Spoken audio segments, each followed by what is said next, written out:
భాషల గురించి మాట్లాడుతూ ఉత్తరాది వాళ్ళు దక్షిణాది మీద భాష పెత్తనం చెలాయిస్తున్నారు.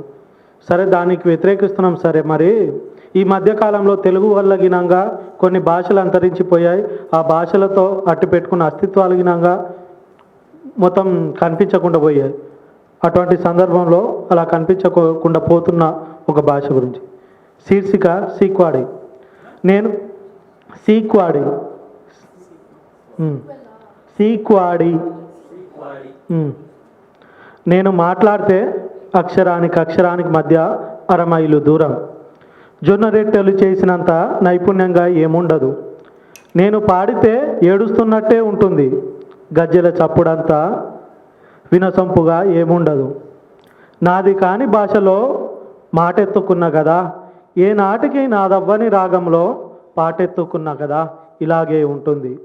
కాకి నలుపంతా స్వచ్ఛంగా మాట్లాడాలని, పాటలు పాడాలని నా భాషనెత్తుకుందామంటే కాయకచ్చి లాంటి వెక్కిరింతలు మినహా దాని జాడ ఎంతకు దొరకదే.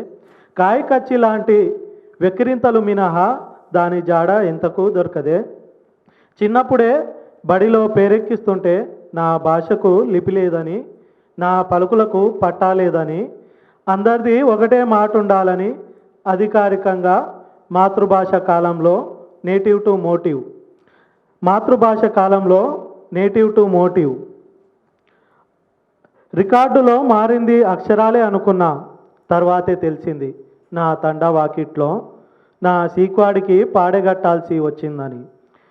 తర్వాతే తెలిసింది నా తండా వాకిట్లోనే నా సీక్వాడికి పాడేగట్టాల్సి వస్తుందని. మళ్ళీ ఏక్ దేశీ ఏక్ బోలి అంటూ ఎందరో తల్లుల మాటల్ని మార్చడానికి కుట్రలాడుతున్నారు. ఏక్ దేశ్ ఏక్ బోలి అంటూ ఎందరో తల్లుల మాటల్ని మార్చడానికి కుట్రలాడుతున్నాడు. నిజమేలే, భాషను రాజకీయం చేసేవాడికి ఏం తెలుసు?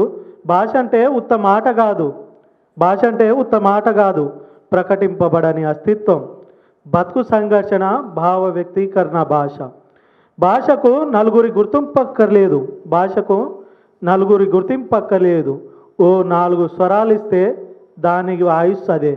ఓ నలుగురు స్వరాన్ని ఇస్తే దాని ఆయుష్ అదే.